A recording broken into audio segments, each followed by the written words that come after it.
से मैं एक टैक्सी ड्राइवर हूँ। आज दिन भर इतनी ज़्यादा भाग दौड़ थी कि मैं थक कर चूर चूर हो गया था। क्योंकि आज दीपावली का दिन था, इसलिए दिन शहर लोगों की खचाखच भीड़ से भरा रहा। मैं दिन कस्टमर्स को लेकर शहर की तंग गलियों में उन्हें उनकी मंजिल तक उन्हें पहुंचाता रहा। शाम होते होते मैं थक कर इतना चूर हो गया था कि मुझे सीधे घर जाने की इच्छा होने लगी थी। घर पहुंचकर मैं सीधे बिस्तर पर लेटकर अपनी रीढ़ की हड्डी को थोड़ा आराम देना चाहता था, किंतु मेरे मन के किसी कोने में एक और इच्छा सिर उठा रही थी कि एक दो राइड और मिल जाए तो कमाई और भी अच्छी हो जाए। आखिर बच्चों के लिए नए कपड़े, मिठाई और मंजू के लिए नई साड़ी भी तो लेनी थी। दीपावली का त्योहार था, घर पर खर्चे भी ज्यादा थे, इसीलिए जितना ज्यादा कमा सकूं उतना ही अच्छा था। सवारियां ढोते ढोते रात के करीब 11:30 बज गए थे। दिल्ली की भीड़ भाड़ भरी सड़कों से जश्न और शोर शराबा लगभग थम चुका था और आसपास की बस्तियों से आती पटाखों की आवाजें भी धीरे धीरे कम होती जा रही थी। सड़क पर दूर दूर तक एक अजीब सी खामोशी और सन्नाटा पसरा हुआ था, मानो ये खामोशी और सन्नाटा किसी आने वाले तूफान की ओर इशारा कर रहे हों। तभी मेरे मोबाइल की स्क्रीन पर एक नया बुकिंग नोटिफिकेशन आया। मैंने नोटिफिकेशन खोलकर पूरा पढ़ा तो पता चला कि प्रीतमपुरा फ्लाईओवर के पास से सवारी को पिकअप करना था। मेरे मन में एक हल्की सी शंका उठ खड़ी हुई कि आखिर इतनी रात को कौन सफर करेगा भला, किंतु दूसरी ओर मन ये भी कह रहा था कि चल यार, कुछ और कमाई ही हो जाएगी जिसकी मुझे सख्त जरूरत थी। इसलिए मैंने वो कॉल एक्सेप्ट कर ली और टैक्सी प्रीतमपुरा फ्लाईओवर की तरफ मोड़ दी। मैं टैक्सी को दौड़ाते हुए बड़ी तेजी से उसी ओर बढ़ता चला जा रहा था। सड़कें बिल्कुल सुनसान हो चुकी थी, सिर्फ मेरी टैक्सी कार की हेडलाइट्स ही उस सन्नाटे को चीरती हुई आगे बढ़ रही थी। तभी मुझे मेरे एक टैक्सी चालक मित्र रमेश की कही गई बात याद आ गई कि दिवाली की रात जल्दी ही घर वापस लौट जाना चाहिए। हर जगह जगमगाती हुई लाइट्स, रंगोली और दियों की रोशनी फैली हुई थी, किंतु फिर भी सब कुछ जैसे किसी अजीब सी खामोशी में लिपटा हुआ सा था। धीरे धीरे मुझे एक अजीब सी बेचैनी का एहसास होने लगा था। मुझे लगा कि शायद थकावट की वजह से मेरे मन में ये अजीब अजीब से ख्याल उठने लगे हैं। आखिरकार कुछ देर बाद मैं उन सुनसान सड़कों को पीछे छोड़ता हुआ उस पिकअप लोकेशन पर पहुंच गया। मैंने टैक्सी में बैठे बैठे ही चारों तरफ नजरें दौड़ाकर देखी तो मुझे वहां कोई भी दिखाई ना दिया। सिर्फ एक पुराने बरगद के पेड़ और वहां से कुछ दूरी पर बने एक मंदिर के अलावा मैंने अपनी कलाई पर बांधी घड़ी पर नजरें दौड़ाई तो करीब 12 बजने वाले थे। जब काफी देर तक मुझे वहां कोई भी दिखाई ना दिया तो मेरे मन में ये विचार आया कि शायद किसी ने शरारत की होगी और यहाँ पर कोई राइड ही नहीं है। तभी मुझे मेरे पीछे किसी के धीरे धीरे चलने की आहट सुनाई दी। जब मैं पीछे मुड़ा तो मैंने देखा कि एक सफेद साड़ी पहनी औरत मेरी ही ओर बढ़ी चली आ रही थी। उसका चेहरा स्ट्रीट लाइट्स की हल्की पीली रोशनी में साफ साफ दिखाई न दे रहा था, किंतु उसकी आंखों में कुछ ऐसा था जो मैंने पहले कभी किसी की आंखों में नहीं देखा था, जैसे उनमें कोई गहरा दर्द या फिर कोई बड़ा राज छुपा हो। मैंने थोड़ी हिम्मत जुटाकर उसकी ओर देखते हुए उससे पूछा कि मैम, आप निहारिका हैं? उसने मेरी बात का कोई भी जवाब न दिया, बस हल्के से सिर हिलाया और धीमे कदमों से चलते हुए मेरी टैक्सी की पिछली सीट पर आकर बैठ गई। उसके टैक्सी में बैठते ही मुझे हल्की सी ठंडक महसूस हुई, जैसे अचानक से ठंडी हवा का झोंका अंदर आ गया हो। मैंने रियर व्यू मिरर में उसका भाव शून्य सा चेहरा देखा तो ऐसा लगा कि जैसे उसकी आंखें एक अजीब सी नीरसता से घिरी हुई हों। मैंने उससे पूछा कि कहाँ जाना है मैम? तो उसने एक बेजान सी आवाज में कहा, राजघाट के पास एक पुराने खंडहर तक। मैंने सोचा राजघाट, इतने सुनसान इलाके में खंडहर, मुझे कुछ अजीब सा लगा, किंतु कुछ और कमाने की लालसा ने मुझे सवाल करने से रोक दिया था। मैंने टैक्सी चालू कर दी, किंतु मेरे मन में एक अजीब सी घबराहट होने लगी थी। मैंने धीरे धीरे टैक्सी उस अजीब सी खामोश सड़क पर चलाना शुरू कर दिया। दिल्ली की गलियां जो अक्सर चहल पहल से भरी रहती थी, उस रात जैसे बिल्कुल सूनी सी हो गई थी और टैक्सी की पिछली सीट पर बैठी उस महिला निहारिका की मौजूदगी से जैसे उस टैक्सी के भीतर की हवा भारी सी हो गई थी। वो चुपचाप बैठी सिर्फ टैक्सी की खिड़की से बाहर देख रही थी, जैसे कुछ सोच रही हो या किन्हीं गहरे ख्यालों में खोई हुई हो। मेरे भीतर एक अजीब सी बेचैनी होने लगी थी, किंतु मैंने खुद को संभालते हुए उससे बात करने की कोशिश की। धीरे से पूछा कि आप पहली बार इस इलाके में आई हैं। उसने मेरी बात का जवाब देना तो दूर, मेरी तरफ मुड़कर भी न देखा। उसके चेहरे पर एक अजीब सी खामोशी और उदासी छाई हुई थी, जैसे वो किसी दूसरी दुनिया से आई हो। कुछ पलों बाद उसने धीरे से अपना सिर हिलाया, जैसे वो कह रही हो कि उसके लिए ये शहर बिल्कुल अजनबी है। मैंने बात आगे बढ़ाने की कोशिश करते हुए उससे पूछा कि आप इतनी रात में अकेले क्यों जा रही हैं? त्योहारों की रात है, घर में कोई इंतजार कर रहा होगा। इस बार उसने मेरी बात पर ध्यान दिया, किंतु कोई भी जवाब न दिया, सिर्फ धीमे से मुस्कुराई। पर उसकी मुस्कान बड़ी ही अजीब थी, जैसे उसमें कोई गहरा रहस्य छुपा हुआ हो। उसकी आंखों को देखकर ऐसा लगा कि मानो उसकी जिंदगी में कुछ ऐसा हुआ हो जो उसे अंदर से तोड़ चुका हो। मैं टैक्सी को बड़ी ही धीमी रफ्तार से चला रहा था। एक बार तो मुझे लगा कि जैसे मुझसे गलती हो गई है इस राइड को एक्सेप्ट करने में, लेकिन अब कुछ नहीं किया जा सकता था। अब तो इस औरत को इसकी मंजिल तक पहुंचाना ही था।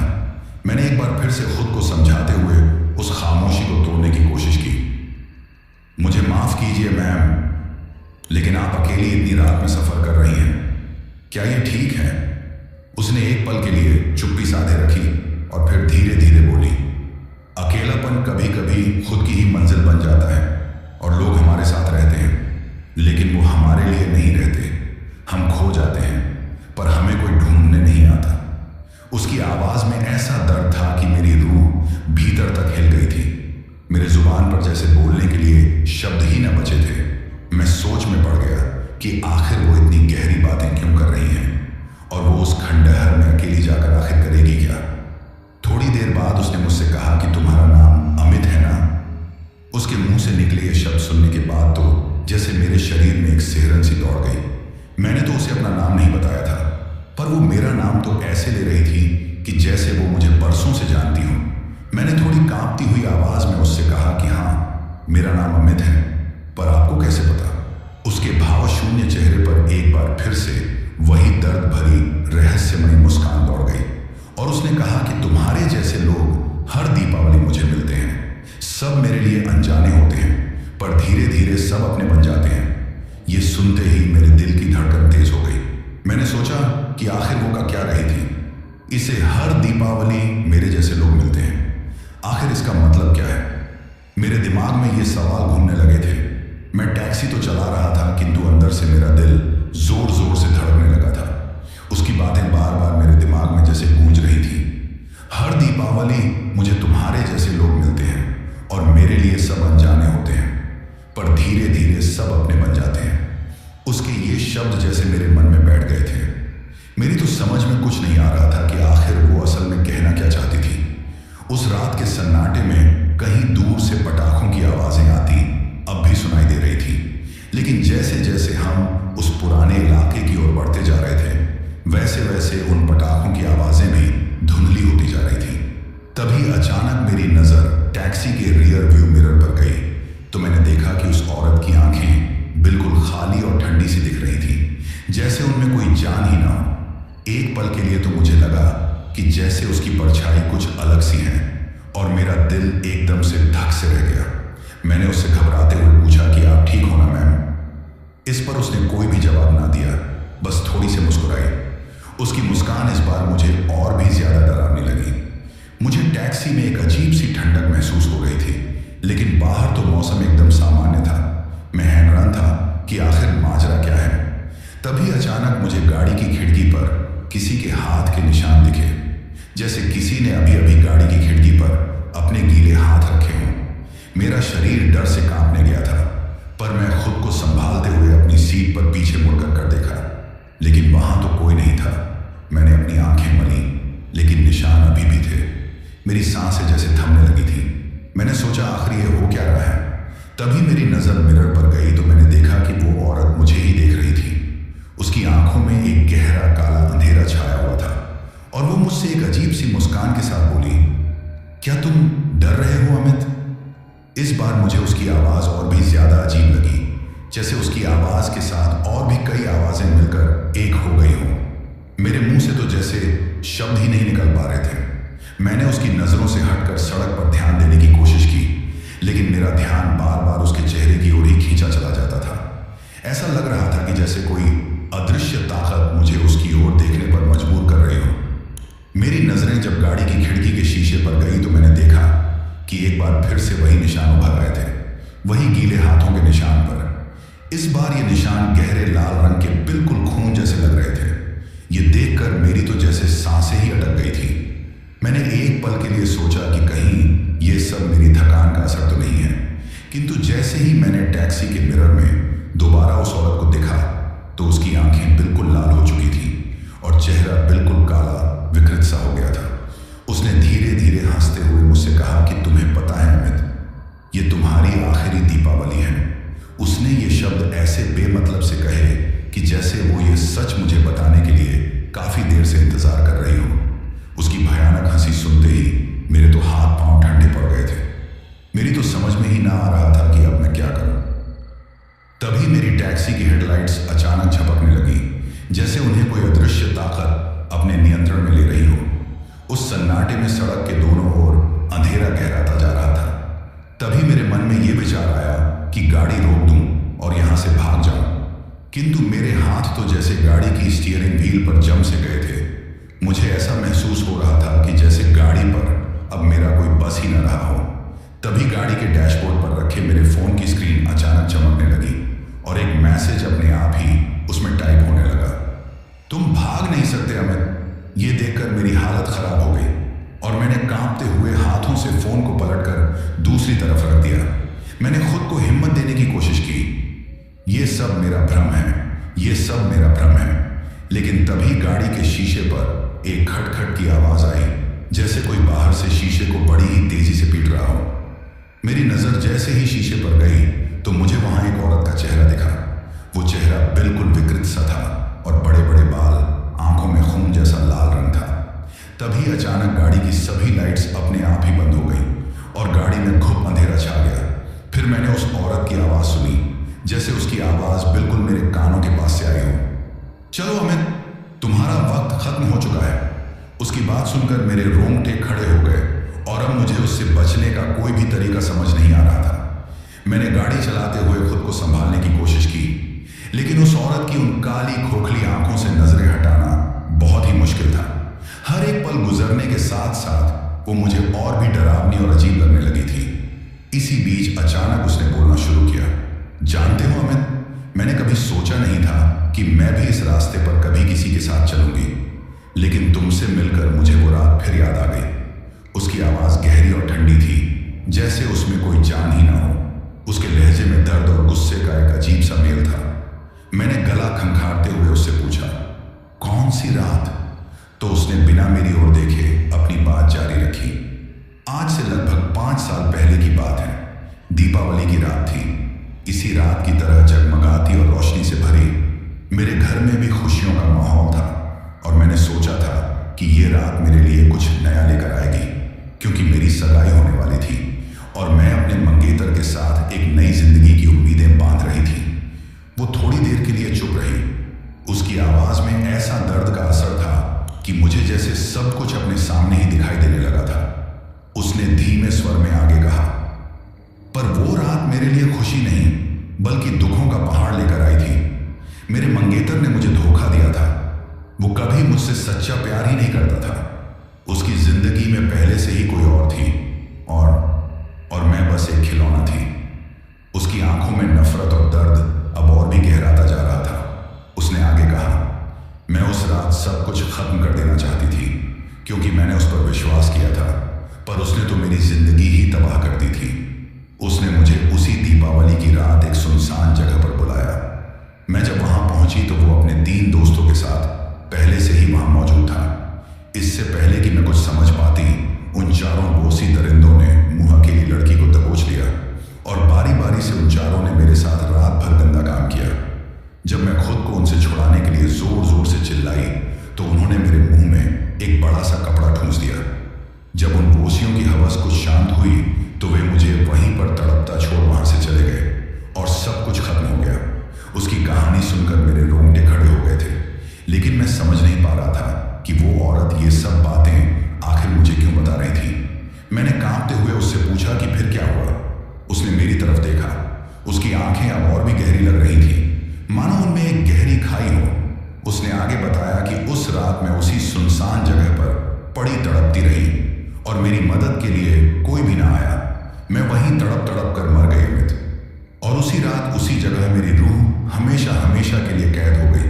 अब हर दीपावली की रात मैं लौटती हूँ किसी ऐसे के साथ जो मेरा दुख समझ सके।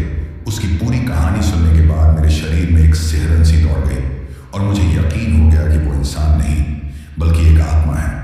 उसकी आवाज में एक अजीब सी गूंज थी, जैसे वो मेरे कानों के बिल्कुल पास ही बोल रही हो।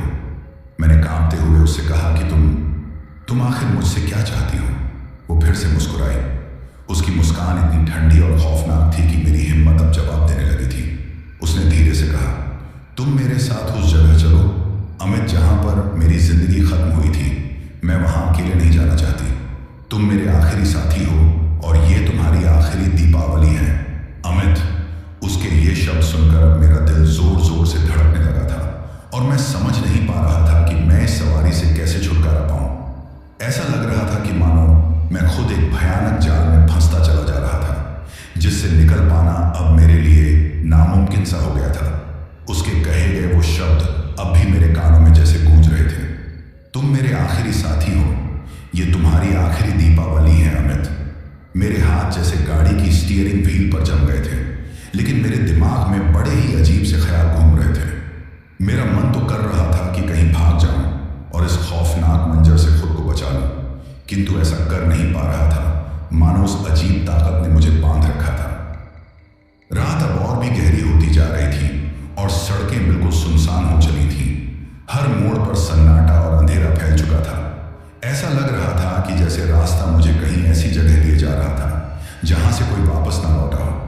तभी मेरे सामने एक ऐसा दृश्य आया जो बिल्कुल एक भयानक सपने जैसा था। वहां पर चारों ओर पुराने सूखे पेड़ ही पेड़ थे और उन पेड़ों को घने कोहरे की एक अजीब सी परत ने चारों तरफ से घेर रखा था, जिससे वहां पर सब कुछ धुंधला धुंधला सा दिखाई दे रहा था। तभी गाड़ी के भीतर एक अजीब सी ठंडक दौड़ गई। ये कोई आम ठंड नहीं थी, बल्कि ऐसा लग रहा था कि जैसे किसी बर्फीली हवा ने मेरी हड्डियों तक को जमा दिया हो। मैंने धीरे से गाड़ी के रियर व्यू मिरर में झांका तो वो औरत अब भी मेरी टैक्सी की पिछली सीट पर ही बैठी थी, किंतु उसका चेहरा अब और भी डरावना और भावशून्य हो गया था।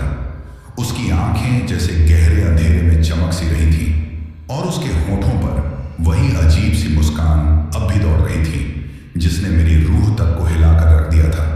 मैंने कांपती हुई आवाज में बड़ी ही हिम्मत करके उससे पूछा, अब हम कहाँ जा रहे हैं? तो उसने मुझे सीधा जवाब नहीं दिया, बल्कि उसकी नजरें अभी भी बाहर की ओर ही थी, जैसे उसे इस रास्ते का एक एक मोड़ याद हो। फिर वो धीरे से बोली, बस आगे चलते जाओ, वहां पहुंचने में अब ज्यादा समय नहीं बचा है।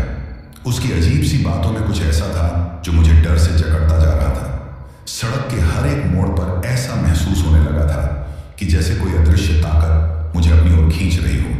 जब मैंने गाड़ी को रोकने के लिए उनके ब्रेक पर धीरे से पैर रखे तो जैसे मेरे पैर ब्रेक पर ही जाम हो गए और गाड़ी रुकी ही नहीं। मेरा गला डर से सूखने लगा था और अब मुझे ये पता चल चुका था कि इस टैक्सी का ड्राइवर मैं नहीं, बल्कि उस टैक्सी में पीछे बैठी वो भयानक आत्मा है, जिसने अब इस गाड़ी का कंट्रोल पूरी तरह से अपने हाथों में ले लिया था। अब हम एक बहुत ही पुराने इलाके में पहुंच चुके थे। वहां के आसपास की इमारतें वीरान और जर्जर थी, मानो सदियों से इस जगह को किसी ने छुआ तक न हो। वहीं पर एक पुराना मंदिर था जिसकी दीवारों पर दरारें पड़ी थीं और उसके चारों ओर एक अजीब सी नीरवता फैली हुई थी। वहां पहुंचते ही उसने अचानक कहा कि बस यहीं रोक लो। मैंने गाड़ी रोकने के लिए जैसे ही ब्रेक पर पैर रखे तो गाड़ी खुद ब खुद वहीं थम गई। मैंने हिम्मत करके पीछे मुड़कर देखा तो इस बार उस औरत का चेहरा पूरी तरह से बदल चुका था। उसकी आंखें अब अजीब तरह से चमक रही थी और उसके चेहरे पर दर्द के साथ साथ एक अजीब सी संतुष्टि भी दिख रही थी। वो मुझसे धीमे से बोली, यही वो जगह है अमित, जहां मेरी जिंदगी खत्म हुई थी और जहां मुझे उस रात किसी अपने ने ही धोखा दिया था।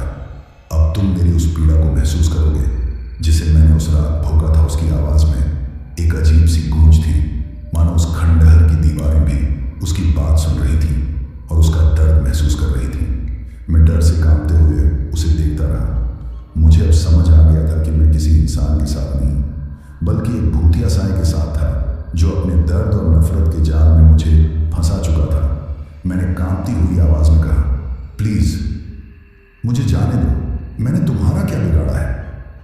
बात सुनकर वो मुस्कुराई, पर उसकी मुस्कान में अब कोई दया नहीं थी। उसने कहा, नहीं अमित, अब तुम भी उसी पीड़ा से गुजरोगे जिससे मैं गुजरी थी। तुम मेरे साथ यहाँ आए हो और अब ये जगह तुम्हारी आखिरी मंजिल है। उसकी बात सुनकर मेरी हिम्मत जवाब दे गई। अब मुझे अपनी सांस रुकती हुई सी महसूस हो रही थी। मेरे हाथ और पैर अब पूरी तरह से सुन्न हो चुके थे। तभी अचानक हवा का एक तेज झोंका आया और गाड़ी के दरवाजे अपने आप खुल गए।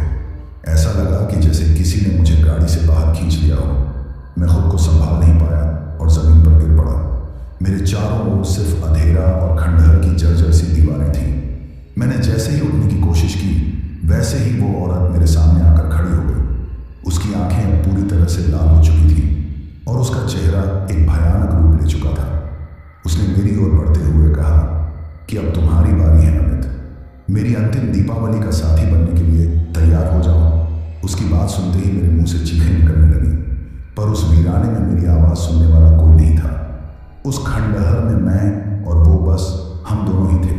मैं समझ गया था कि इस दीपावली की रात मैं इस अंधेरे में हमेशा के लिए खो जाऊंगा, जैसे वो खुद खो गई थी।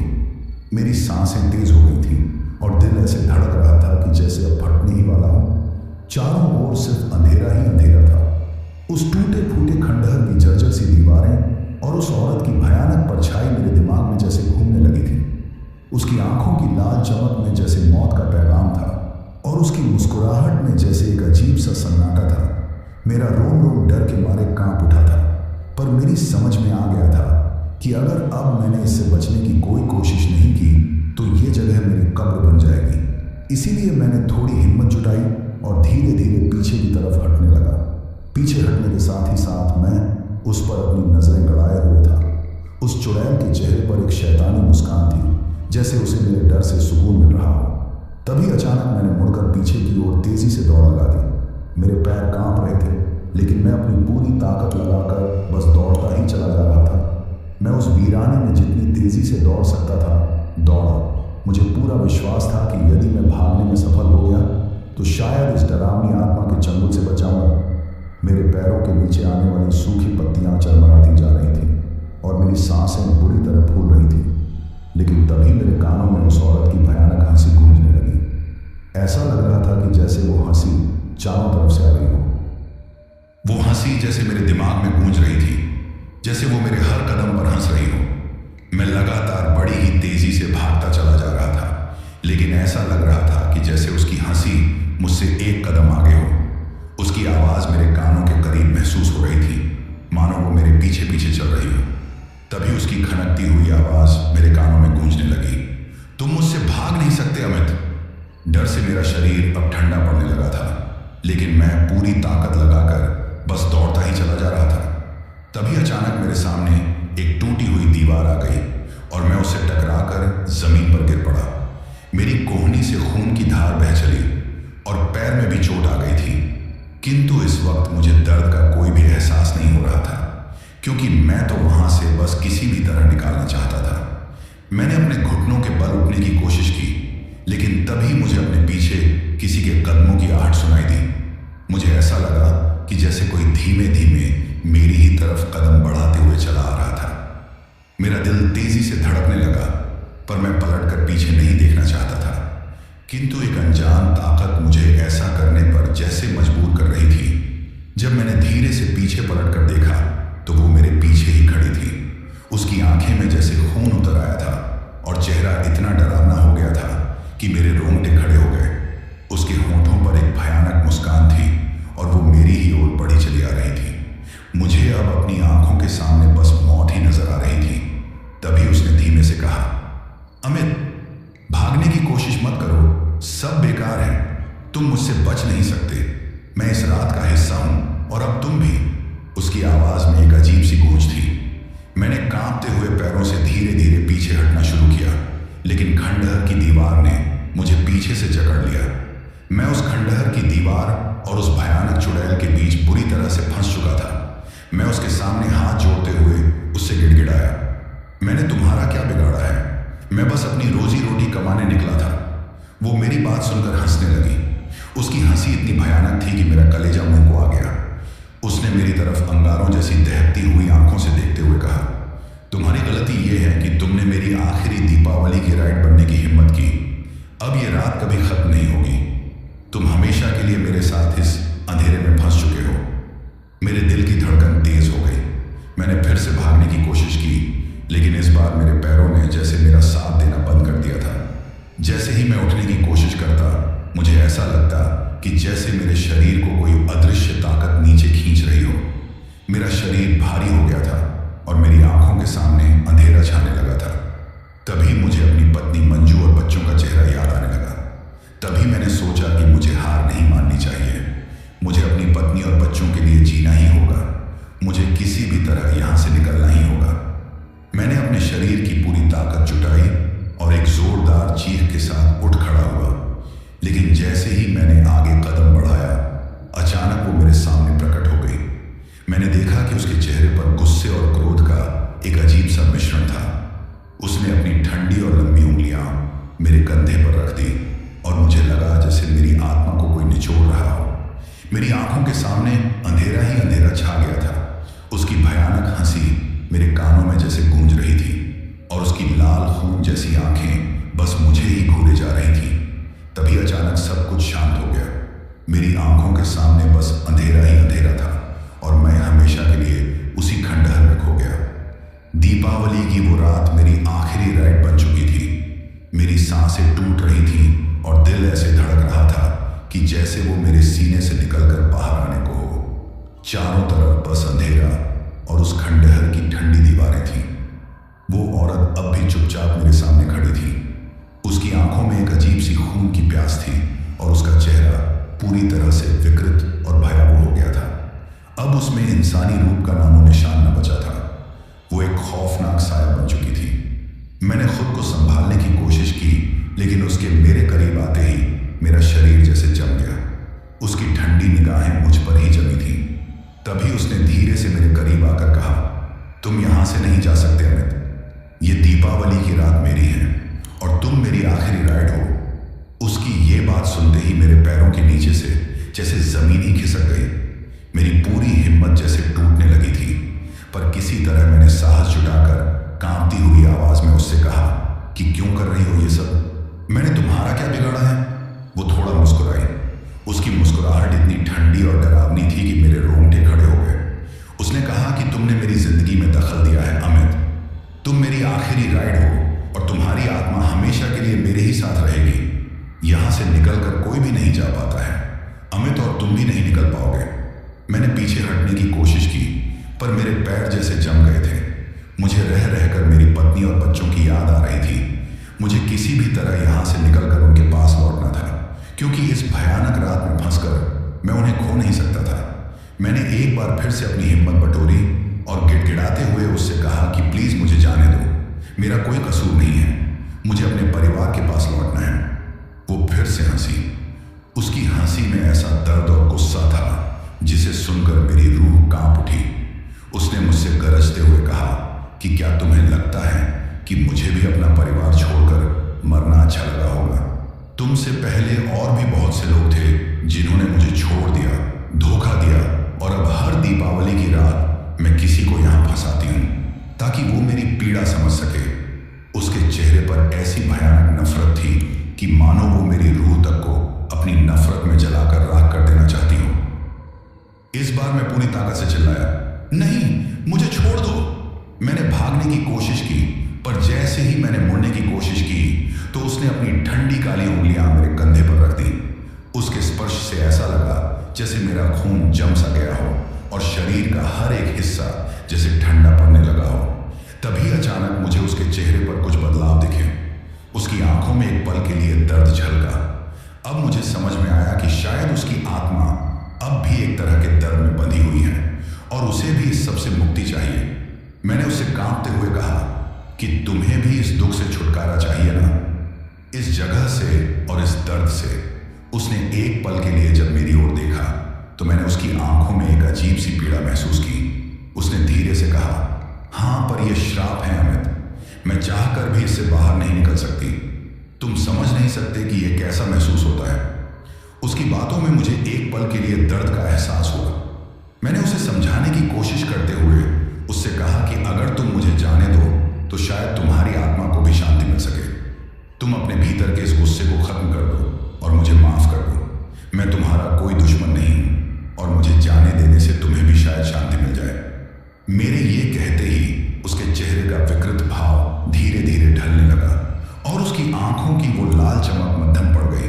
लेकिन तभी उसकी आंखों में गुस्से की चमक उभर आई और वो चिल्लाई, नहीं, मुझे तुम सबसे नफरत है।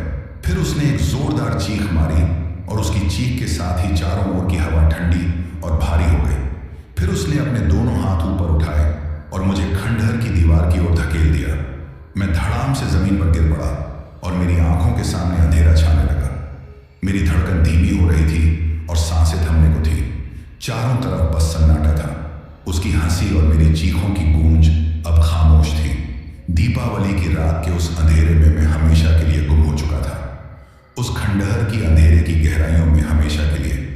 मुझे नहीं पता कि मैं कितने समय से यहां हूं। ऐसा लगता है जैसे ये खंडहर अब मेरी कैद बन चुका है, जैसे मैं इस जगह का एक हिस्सा सा बन गया हूं और मेरे मन के किसी कोने में कुछ धुंधली सी यादें ही बची हैं। मेरा घर, मेरी पत्नी मंजू और मेरे बच्चे, उनकी हंसी और उनकी बातें, सब कुछ जैसे किसी धुंध में छिप गया है। उस रात के बाद कोई मुझे यहां ढूंढने नहीं आया।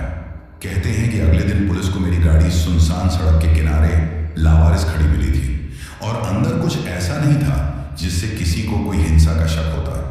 पुलिस ने मेरी गुमशुदगी को एक आम केस मान लिया और कुछ दिनों तक दोस्तों और मंजू ने मुझे हर जगह ढूंढा, मगर फिर वो भी थक हार कर अपने अपने कामों में व्यस्त हो गए। फिर धीरे धीरे सबने मान लिया कि मैं कहीं गायब हो गया हूं और हो सकता है कि लोग अब मुझे भूल भी चुके हों। शायद मैं भी खुद को भूलने लगा हूं, मगर मैं यहां हूं, इस खंडहर की दीवारों में कैद उस औरत निहारिका की तरह। हर साल दीपावली की रात ये जगह जाग उठती है। अंधेरा, सन्नाटा और वो शापित हवा फिर से चलने लगती है।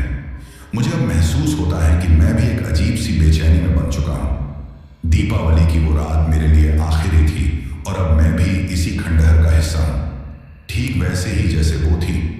मैं देखता हूं हर साल दीपावली की रात कोई ना कोई राहगीर या ड्राइवर इधर से गुजरता है। मैं तो चाहता हूं कि उन्हें डर के मारे यहां का रास्ता भूल जाना चाहिए, पर वे रुकते हैं और किसी अनजानी मजबूरी में फंसते हैं। जब भी कोई इस रास्ते से गुजरता है तो मैं उन्हें देखता हूं, सुनता हूं उनकी चीखों और उनकी बेचैनियों में अपने दर्द को महसूस करता हूं।